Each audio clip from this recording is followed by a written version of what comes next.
सी नहीं रहेगी।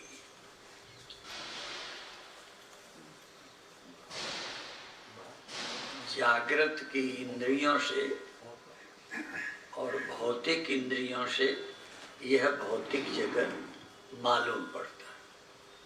यदि ये इंद्रियां ना हो तो ये जगत मालूम नहीं पड़ेगा। इसी तरह से स्वप्न की इंद्रियों से स्वप्न का जगत दिखता है। स्वप्न की इंद्रियों से जागृत वाला जगत नहीं दिख सकता और जागृत वाली इंद्रियों से स्वप्न जगत नहीं दिख सकता। जब इन इंद्रियों का अभाव हो जाता है तो सुषुप्ति होती है। ये सब प्रकृति से होती है। इसलिए जगत का ज्ञान बिना गुरु के होने लग जाता है। भूख प्यास सर्दी गर्मी ये सब हरा पीला नीला ये सब स्वाभाविक मालूम। पर मैं देह नहीं हूं, मैं मन बुद्धि चित्त अहंकार नहीं हूं, ये कैसे जाने? तो इसके लिए प्रकृति ने बुद्धि नहीं दी है, इसके लिए शास्त्र ने बुद्धि दी है। और गुरुओं ने कहा, तो गुरुओं ने कहा मनोबुद्धि अहंकार चित्तानि नाम। मैं मन नहीं हूं, बुद्धि नहीं हूं, चित्त नहीं हूं, अहंकार नहीं हूं। ये हैं पर ये मैं नहीं हूं, फिर मैं इनका साक्षी हूं। तो ये बुद्धि शास्त्र देता है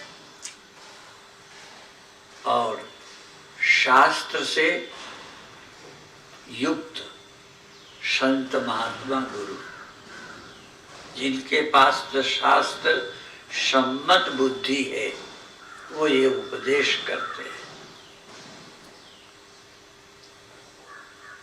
बिना उपनिषद के, बिना ब्रह्मवेत्ता गुरु के ये मैं नहीं हूं, ये समझना बड़ा मुश्किल है। और सब कुछ मैं हूं ये तो और कठिन है। क्योंकि जब कोई ज्ञान हमारे पास आ जाता है तो उस ज्ञान को खत्म करने के लिए ज्ञान चाहिए। जैसे मैं देह हूं ये ज्ञान है, तो देह मैं नहीं हूं ये समझाने के लिए बहुत ज्ञान की जरूरत है, उसके विपरीत ज्ञान। अब चूंकि ये मालूम है कि मैं देह हूं, हमें ये भी मालूम है इस देह के अतिरिक्त ये दीवार, इस देह से अलग कोई पशु, इस देह के अतिरिक्त कोई दूसरा देह, ये भी ज्ञान हमको है। इसलिए ये सब मैं हूं जिसको आज तक मैंने अपने से अलग जाना है।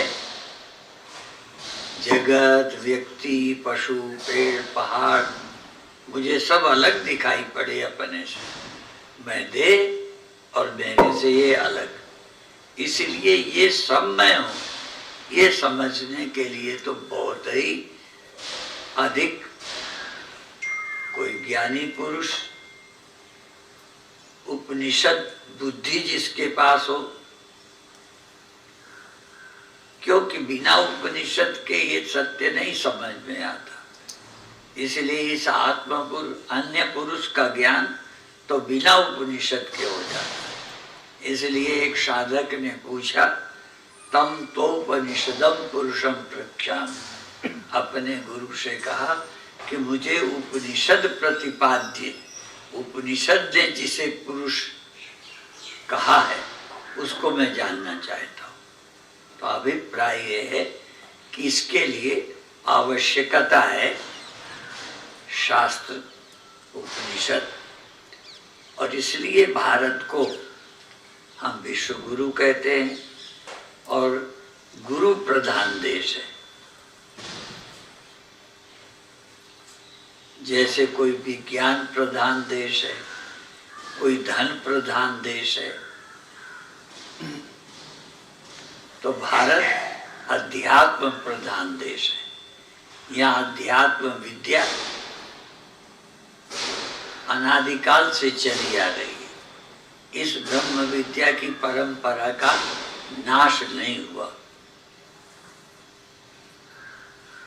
तो आवश्यकता है कि जैसे इन आंखों का हमें विश्वास है जागृत में, इन इंद्रियों का, इनसे जो दिखता है उसे हम सच मान लेते हैं। जागृत में इन इंद्रियों के द्वारा जो अनुभव होता है वो प्रामाणिक है, और स्वप्न में उन इंद्रियों के द्वारा जो मालूम पड़ता है वो सच्चा है। पर जब वो इंद्रियां चली जाती हैं स्वप्न वाली, ये आ जाती हैं, तब वो झूठा लगता है। ऐसे ही इस मन से, इस बुद्धि से, इन इंद्रियों से जो जगत सत्य लगता है, जब उपनिषद के द्वारा बुद्धि प्राप्त होगी तब हम जान पाएंगे जगत सत्य नहीं है। भगवान शंकराचार्य का ये श्लोक कई बार मैं बोल चुका हूँ। भगवान शंकराचार्य कहते हैं, मैं आधे श्लोक में वो कहता हूँ जो करोड़ों ग्रंथों में कहा है, श्लोक भी नहीं, करोड़ों श्लोकों में नहीं, जो करोड़ों ग्रंथों में कहा गया है वो मैं आधे श्लोक में कहूँगा। क्या? ब्रह्म सत्यम, ब्रह्म सत्यम। दूसरा शब्द का जगत मिथ्या, जगत मात्र लगता है, सत्य वस्तु नहीं लगती, इसलिए जगत सत्य लगता है। ब्रह्म सत्यम जगत मिथ्या, जीवो ब्रह्मैव, और जीव ब्रह्म है। अब ये जीव ब्रह्म है, अपने को जीव, अपने को मैं ब्रह्म नहीं लगता। तो गुरु और ग्रंथ का उद्देश्य है जो तुम्हें अभी सच नहीं लगता वो सच लगे, और जो अभी तक तुम्हें सच लगता है वो झूठा है। इसलिए ये गुरु से प्राप्त होने वाली विद्या है, बिना गुरु के नहीं मिलती। आंखों से दिखता है, इसको गुरु नहीं चाहिए। कान से सुनाई दे देता है, गुरु नहीं चाहिए। सर्दी गर्मी जानकारी के लिए गुरु नहीं चाहिए।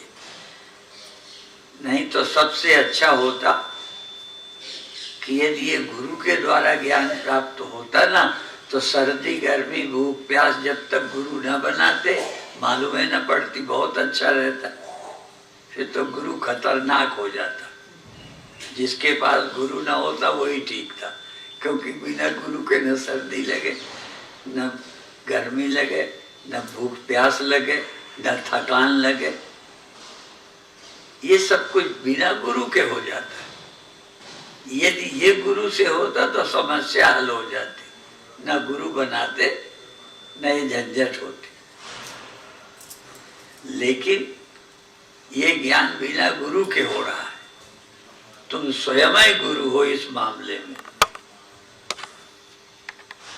तुम्हें सर्दी लगे तो कोई पूछेगा तुमको किस ग्रंथ में लिखा है, किस गुरु ने बताया, तुम कहोगे किसी ने नहीं, मेरा अनुभव ही प्रमाण है, मेरा अनुभव प्रमाण है।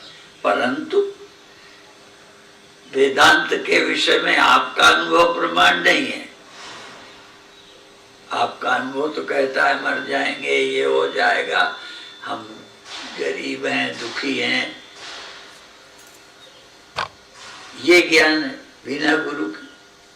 तो इसके लिए सचमुच गुरु चाहिए, और इसके लिए ही सच्चे गुरु को, इसलिए गुरु करे जान के, पानी पिए छान के। गुरु ऐसे नहीं बनाना, इसके लिए बहुत दिन खोजना कि कौन है। इसलिए एक शब्द प्रचलित है, पहुंचे हुए गुरु। पहुंचे का मतलब लंबे चौड़े ऊंचे मोटे नहीं, पहुंचे का मतलब जो इस सत्य तक पहुंच चुके हैं, इस अनुभव को उपलब्ध हो गए हैं, वही पहुंचे हुए गुरु। उनका संग करना चाहिए। आज अभी इतना ही। ओम शांति शांति शांति।